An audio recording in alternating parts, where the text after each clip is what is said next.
Mr. Baloch, I would like to extend my gratitude to you for coming today and also representing Pakistan in our conference looking at the Berlin International Economics Congress.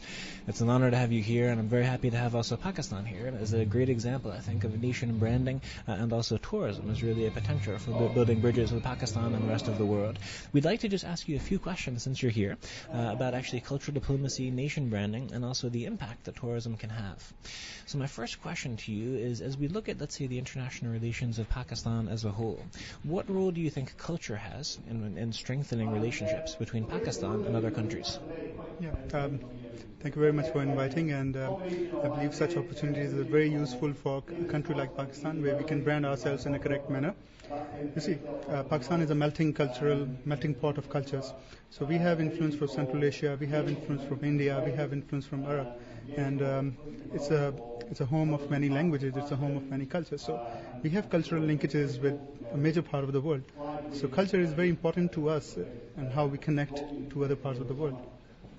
And I don't know if you know the details for this question, but cultural diplomacy as a field is a field that's evolved quite a bit. For a long time, the Americans used to say cultural diplomacy was to win the hearts and minds of foreign audiences. It was really a little bit about showing off or about actually, presenting certain aspects of culture abroad.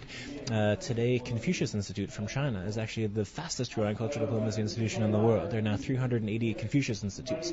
The French example, I'm sure you know, Alliance Française from the UK's British Council. What role does cultural diplomacy play for Pakistan? Or is there a separate ministry doing cultural diplomacy? Does that fall under the umbrella of the foreign ministry? Or what role does cultural diplomacy play in Pakistan's foreign policy? I really can't answer this question because I don't deal with foreign services. But culture and cultural diplomacy is something very new to us. And now we have started to realize the importance, because when we see America, when we see China, and how they have gained leverage all over the world due to their culture, it's very important. So the only cultural presence that we have is our restaurants. The food is lovely, and I hope people know us with a country with good food. That's true. Well, there I can say also in Berlin, very well represented, so there's no worries there. So my next question relates more to the topic of tourism. Tourism, on the one hand, is sometimes looked upon in a skeptical way, in the sense tourism sometimes can be superficial. Tourists will go and they'll go shopping and they'll leave without really getting a sense for the culture. I really believe, however, that tourism, there's a great potential, that if really done in the right way, tourism can open up windows and opportunities for individuals around the world to come together, to learn about themselves as well as to learn about other cultures. And I really think there's a potential there also for the future where tourism can actually assist in building cultural bridges. In the United States, I just learned the recent statistic, 80% of Americans do not have passports, meaning it's a big potential. So, I'm saying even if it's for the wrong reasons, tourism, shopping, they need to get abroad. So I'm just curious, what potential do you see tourism as having to also strengthen bridges between Pakistan and the rest of the world? You see, as far as the outflow of tourists from Pakistan is concerned, we are a very poor country, and probably 95% of the people in Pakistan do not own a passport. So we don't travel much, except people who live abroad and who work abroad. But for the inflow of tourists, more and more people are coming to Pakistan, and everybody that has come to Pakistan and I've talked to has come up with a surprise that probably they had a different idea when they were outside Pakistan, but they were pleasantly surprised when they reached Pakistan. So the inflow of tourists is increasing, and we believe that this is a very important link between us and the other nations.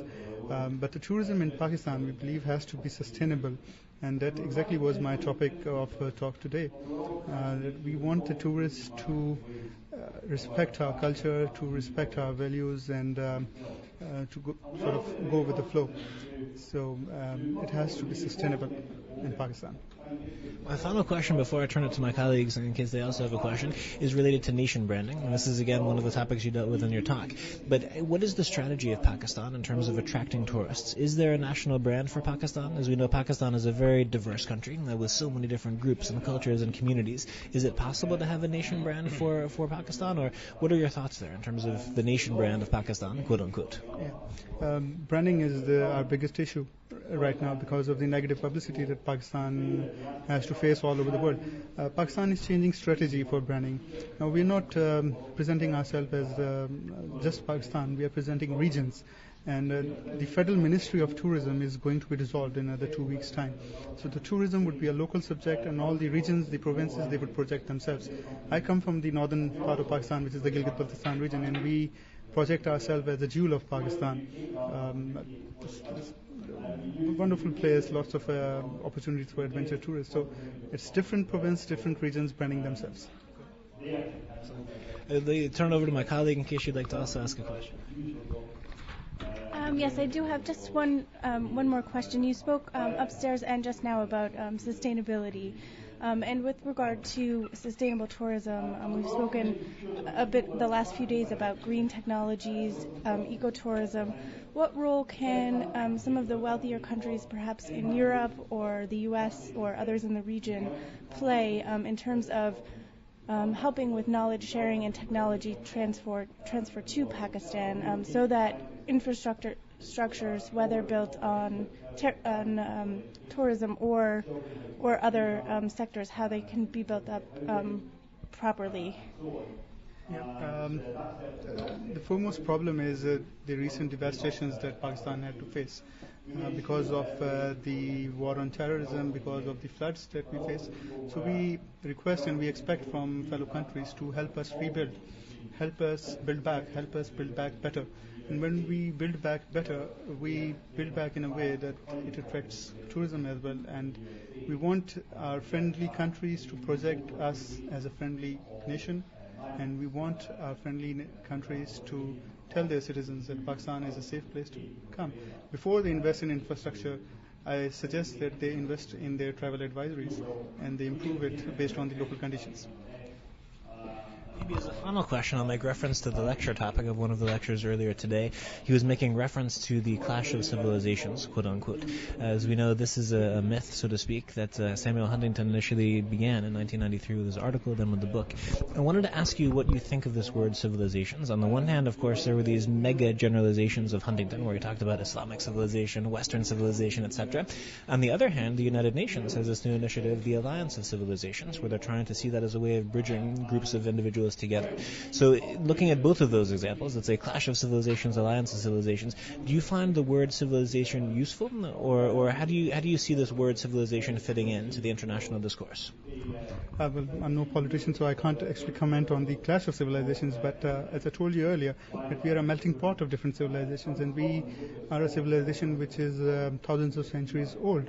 So civilization is our identity, how we look, what we speak, and how we interact with the rest of the world.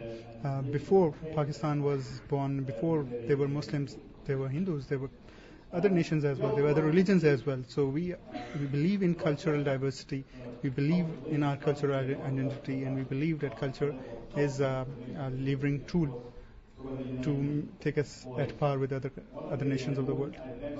I believe in the same. I think also, being the director of the Institute for Cultural Diplomacy, we see even though culture sometimes can divide, sometimes culture can cause challenges or increase challenges, the potential, I think, is there. And I think the key thing, as you were saying, is to bring the people together, allow for that interaction, that dialogue, that understanding, and that trust. Mr. Baloch, thank you very, very much for having come today, for your lecture, and also for taking a few moments for the interview. And we very much look forward to working with you in the future, hopefully with Pakistan, Germany, and beyond. But thank you very much. Thank you very much. Thank you.